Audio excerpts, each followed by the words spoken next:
Devotees of Ram upsets, a rift in the faith of offerings in Ayodhya.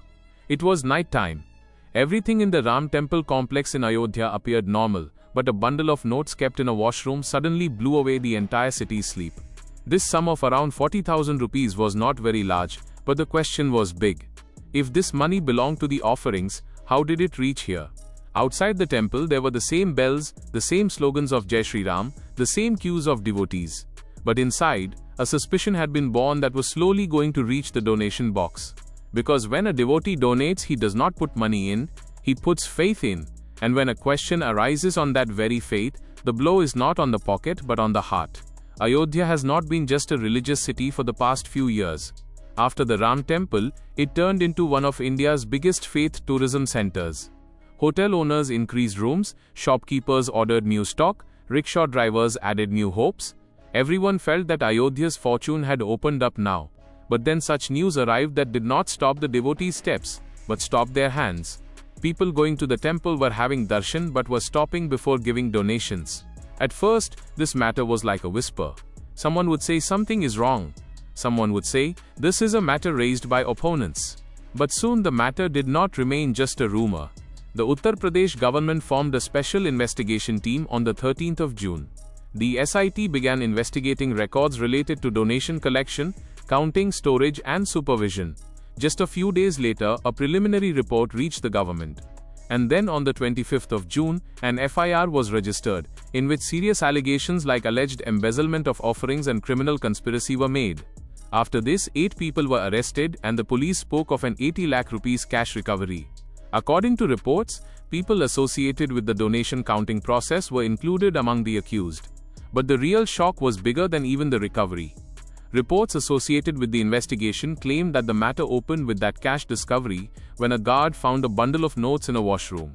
Imagine, at the very place where a devotee comes to bow his head, the sudden finding of a few notes began opening the layers of the entire system. A small discovery, a big question. Counting donations is no ordinary work. Thousands of people offer cash, gold, silver, jewelry and even foreign currency. Behind every note lies someone's devotion. That is why the counting room is not just a cash room. It is a processing center of faith. Even if a mistake happens there, the impact goes far beyond accounting. The investigation was not complete yet. The court had to do its work, but public perception did not wait.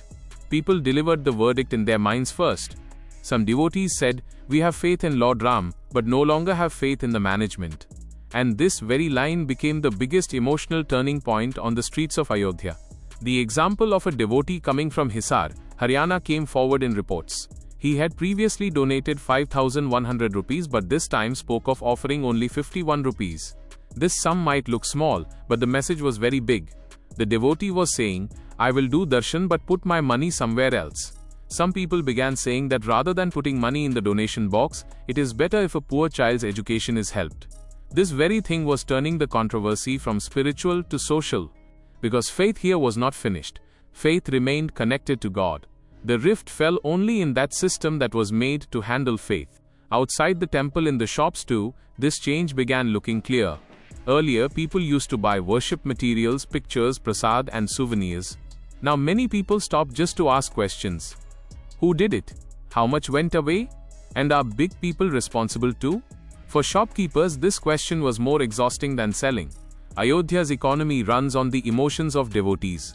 If the mind is happy, the traveler buys, eats, stays, donates and returns to send others as well. But if there is suspicion in the mind, that same traveler leaves quickly after having darshan. His steps go up to the temple, but his pocket does not reach the market. Its impact was visible fastest on hotel and guest house owners. In some local reports, a heavy drop in bookings came to light, and one hotel owner claimed an almost 80% decline. This was not just a story of rooms being empty. Along with an empty room, the laundryman, the tea vendor, the auto driver, and the local guide also get affected. Owners of medium and budget hotels say that a decrease in crowd during the monsoon is normal. But this time, people's hesitation was being felt more than normal seasonality. In the markets too, shopkeepers spoke of sales dropping by 50 to 70%. This figure does not merely tell about business, it is like a heat map of trust. Some merchants selling worship materials said that earlier, even on normal days, good sales used to happen. Now many times the whole day passes in waiting. Here the story changes suddenly. Because this is not just news of theft in the temple, it tells how fragile a trust economy is. In a tourist city, roads, hotels and shops are necessary, but most necessary is confidence. When confidence breaks, first it is not the crowd but spending that vanishes. Social media made this matter even faster. A headline, a reel, a forwarded message, and doubt was created in the mind of a devotee sitting far away as well. Perhaps he didn't even read the whole case. Perhaps he didn't even know the legal details. But just one thing settled in his mind. Is the offering safe or not? This is the difficulty of public trust. Fact moves slowly in court, but fear runs very fast on a phone screen. On behalf of the trust, it was previously said that no discrepancy came forward in routine audits. Still, the matter grew and an SIT was demanded for investigation. Meaning the system too understood that now matter would not be solved just by denial. When suspicion becomes public, the answer too should be public and transparent. After the controversy grew, news of Champat Rai's and Anil Mishra's resignations came, and in later reports there was talk of the trust accepting the resignations. But resignation in itself does not prove guilt. Many times it is a signal of moral responsibility. Only the court and investigation decide whose legal responsibility it is. Still, the public considered it a big signal, because when senior faces step down in such a large religious trust, people understand that the matter is not small. Politics too entered into this, accusations and counter-accusations also happened, but for an Ayodhya shopkeeper, politics was secondary. For him the question was straightforward: when will the customer return? Right here the story's most essential angle opens. When financial controversy comes into a faith institution, the loss is not seen only in the balance sheet. The loss is seen in the mind of that old mother who tells her son, "We will have darshan but do not put cash." This sentence is heavier than any audit. Amidst this very pressure, the trust began changes in the donation counting process. Reports came of counting cash offerings under a two-shift system under SBI supervision. Steps like a new counting team, supervisors, and daily reporting had a clear meaning. Now the management did not have to just run, it had to look clean as well. Because trust is not built in a closed room. Trust is built when a devotee can see that the path of his donation is clear, recorded, and accountable. Many times people think that in religious institutions, faith alone is enough. But the truth is that even faith needs a system.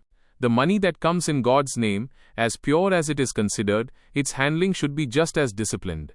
Purity comes from emotion, but trust comes from process. This case of Ayodhya became a warning for other temples and religious institutions too. Because the question is not just of who took it, but of how to prevent it. If donation boxes, counting rooms, CCTVs, audit trails and independent oversight are not strong, the exact same fear can be born everywhere. And this is the hidden truth. A devotee is not afraid of money becoming less.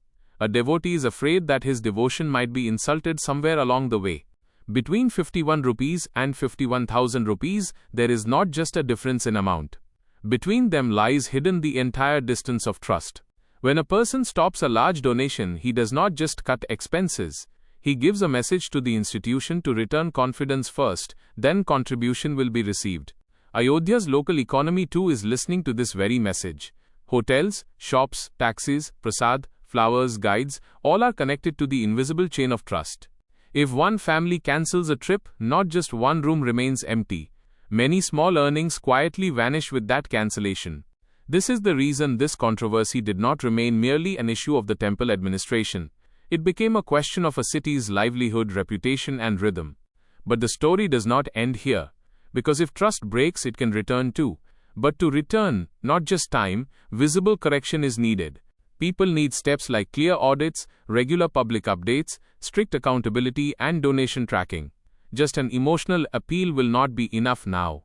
Real service is not just in aarti, decorations, and grand arrangements.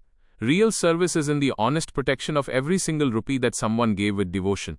Ayodhya has seen a lot in its history. Struggle, waiting, construction, and celebration.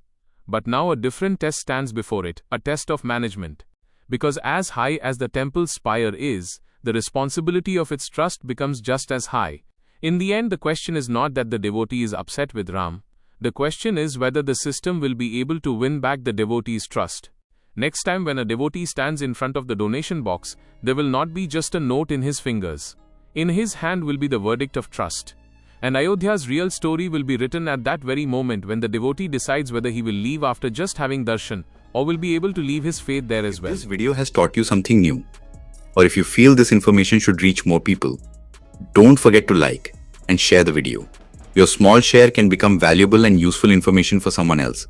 If you have any questions related to this topic, or if you would like to share your opinion with us, be sure to write in the comment box. We read every question and suggestion from you, because your feedback inspires us to create better content. And if you want to keep receiving such interesting and reliable information about business, the economy, and the world in the future, then don't forget to subscribe to our channel GRT Business and also press the bell icon so that you get notifications of every new video directly. At GRT Business, we always strive to provide you with accurate, balanced, and reliable information. Our news and analysis are prepared based on information obtained from various news agencies, public sources, and public opinion. We make every effort to verify and validate each fact as much as possible, but in case of any possible error or dispute, the responsibility lies with the respective sources. Our only aim is to present you with a correct and trustworthy perspective so that you can understand any topic better.